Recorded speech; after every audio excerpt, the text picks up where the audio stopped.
নমস্কাৰ নিৰ্মালী পাকঘৰ এণ্ড লাইফষ্টাইলত আপোনালোকক সকলোকে আকৌ এবাৰ স্বাগতম জনালো। আজি মই পুনৰ আকৌ আপোনালোকৰ ওচৰত আহিছো আৰু এটা নতুন ৰেচিপি লৈ আৰু যেহেতু হোলি আহি আছে তো হোলি কাৰণে মই কিবা এটা মিঠা বনাম বুলি ভাবিলো আৰু আজি মই আপোনালোকৰ ওচৰত লৈ আনিছো গাজৰৰ হালৱা।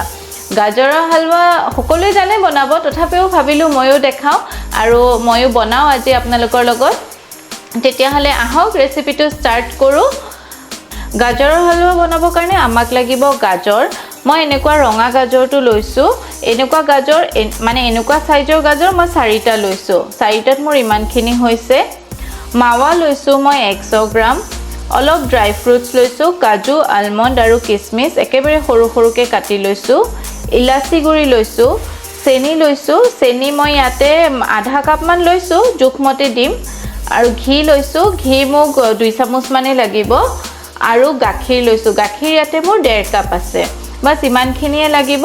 তেতিয়া হলে আহক এতিয়া হালৱাটো বনোৱা স্টাৰ্ট কৰো। প্ৰথমতে মই এখন কেৰাহী গৰম কৰিছো। কেৰাহীটো মোৰ গৰম হৈ গৈছে। এতিয়া মই ইয়াতে 1 চামুচ আৰু আধা ঘি দিম।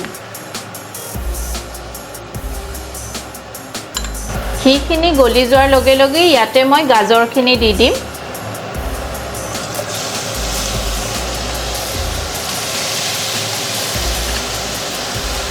গাজৰখিনি মিহিকে ৰুকনিত ৰুকি ল'ব লাগে আৰু এইখিনি মই ধুনীয়াকে লৰাম।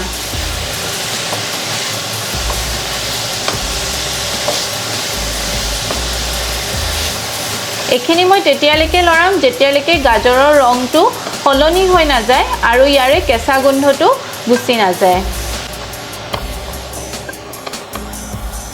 মোৰ গাজৰৰ ৰংখিনি সলনি হৈ গৈছে আৰু প্ৰায় 5 মিনিট মান মই এতিয়া ভাজিছো আৰু ইমানখিনি জোখতে মই এতিয়া গাজৰত চেনিখিনি দি দিম, কাৰণ চেনিখিনি যেতিয়া গলিব তেতিয়াও অলপমান পানী ওলাব, তো সেইটো কাৰণে মই চেনিখিনি এতিয়াই দি দিম।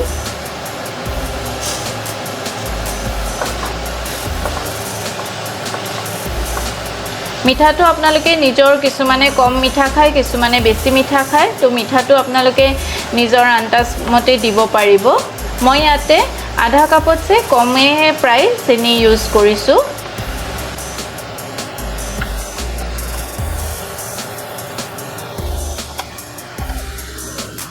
গোটেই গাজৰখিনিয়ে আৰু চেনিয়ে গলি যোৱালৈকে ধুনীয়াকে লৰাই লৰাই ভাজি থাকিব। মন কৰিব যাতে গাজৰটো তলত লাগি নাযায়, সেইটো কাৰণে কন্টিনিউয়াছলি লৰায়ে থাকিব লাগিব। এতিয়া চাওক মোৰ চেনিয়ে গাজৰে সমানে মিলি গৈছে আৰু গাজৰ মোৰ প্ৰায় সিজি গৈছে, চেনিও গলি গৈছে। এতিয়া মই ইমানখিনি জোখত ইয়াতে ড্ৰাই ফ্ৰুটছখিনি দি দিম। ড্ৰাই ফ্ৰুটছত মই আকৌ এবাৰ কৈ দিছোঁ, ইয়াতে আছে মোৰ কাজু, কিশমিশ আৰু এলমণ্ড একেবাৰে মিহি মিহিকে লৈছোঁ আৰু পিষ্টা জাষ্ট 2টা নে 3টাই মই মিহি মিহিকে এনেকৈ কাটি লৈছোঁ, কিন্তু মেইনলি এলমণ্ড আৰু কাজুটোৱে আছে। ইয়াতে মই গোটেই ড্ৰাই ফ্ৰুটছখিনি দি দিম।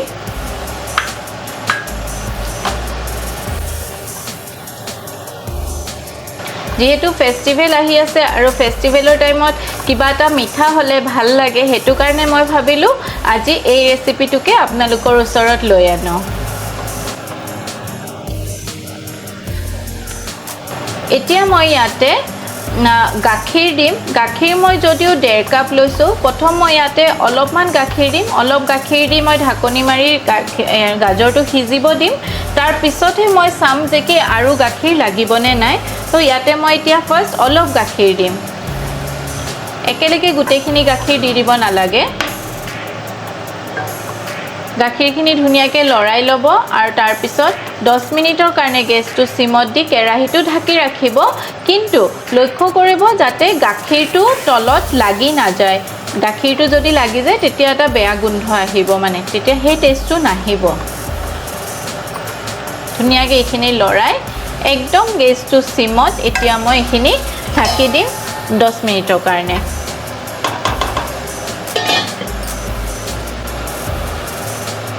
মোৰ প্ৰায় 10 মিনিট হৈ গৈছে। এতিয়া মই এইখিনি চাম। চাওক মোৰ গাখীৰখিনি পুৰা ইয়াতে এবজৰ্ব হৈ গৈছে গাখীৰটো আৰু গাজৰখিনিও সিজি গৈছে। মই ইয়াতে তথাপি আৰু অলপ গাখীৰ দিম। এনেকে মানে অলপ অলপ গাখীৰ দি পেনে বস্তুটো সিজাব লাগে একেলগে ঢেৰ গাখীৰ দি দিব নালাগে এতিয়া মই অলপ হাই ফ্লেমতে ভাজিম যেহেতু মোৰ গাজৰখিনি সিজিয়ে গৈছে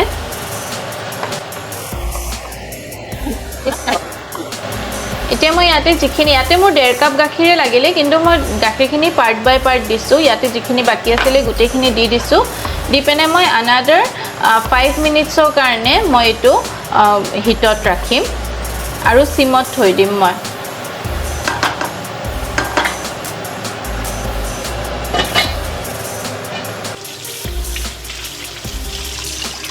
মই ইয়াতে যে সেকেন্ড টাইম গাখীৰ দিছিলো মোৰ আৰু এটো 10 মিনিটছ হৈ গৈছে এতিয়া মই চাও ইখিনি এয়া চাওক মোৰ গাখীৰটো শুকাই গৈছে আৰু ধুনিয়াকে মোৰ গাজৰখিনিও সিজি গৈছে এতিয়া মই ইয়াতে ইলাচিখিনি যে থৈছিলো ইলাচি গুৰি অকমান দি দিম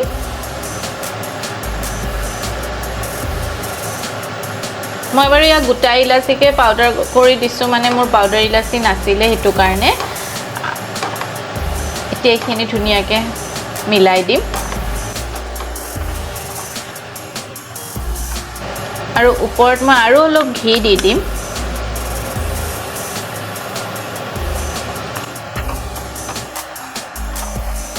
আৰু ইয়াতে মই এতিয়া লাষ্ট ইনগ্ৰেডিয়েন্টটো দিম মাৱা যেটো মানে খোয়া বুলিও কও আমি তো এটো মই ইয়াতে ভাঙি দি দিম অলপমান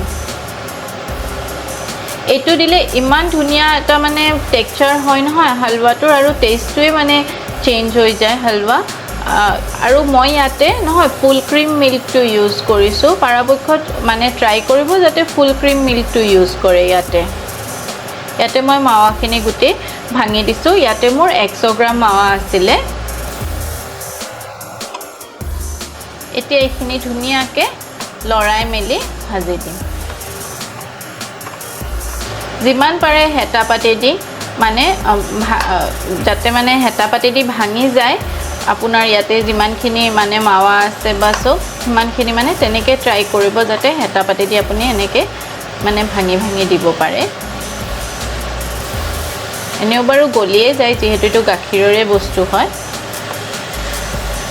চাওক কিমান ধুনিয়া এটা মানে ইয়াৰে কালাৰ আহিছে আৰু গন্ধটো যে কি ধুনিয়া আহিছে মানে কি কম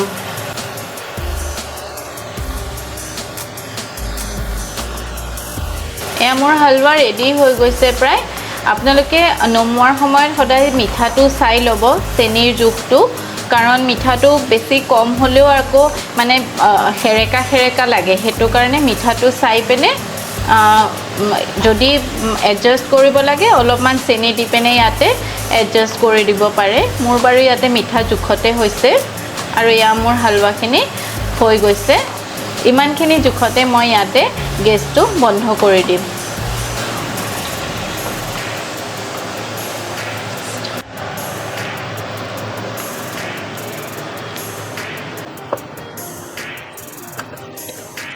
মোৰ হালৱা ৰেডি হৈ গল জাস্ট হাফ এন আৱাৰ লাগিলে এতিয়া মই অকমান গাৰ্নিশিং কৰি দিম ওপৰত অলপ ড্ৰাই ফ্ৰুটছ দি পেনে গাৰ্নিশিং কৰি দিম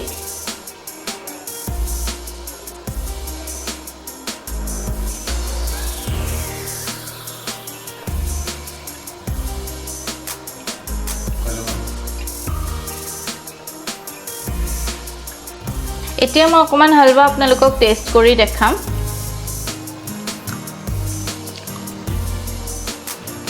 It's super yummy ইমান টেস্টি হৈছে মিঠা পুৰা জুখত হৈছে বহুত ধুনিয়া হৈছে আপোনালোকে প্লিজ এবাৰ এই ৰেচিপিটো ঘৰত ট্ৰাই কৰিব এবাৰ হলিত আৰু সকলোৰে লগতে খাব তেতিয়া হলে আজিলৈ আহো ভিডিওটো একেবাৰে শেষলৈকে চাবৰ বাবে বহুত বহুত ধন্যবাদ আৰু যি সকলে মোৰ চেনেলত নতুন তেওঁলোকে মোৰ চেনেলটো সাবস্ক্ৰাইব কৰিব লাইক কৰিব আৰু যিমান পাৰে শেয়াৰ কৰিব পুনৰ আকৌ এটা নতুন ভিডিওলৈ লগ পোৱাৰ আশাৰে আজিলৈ আহিছো ধন্যবাদ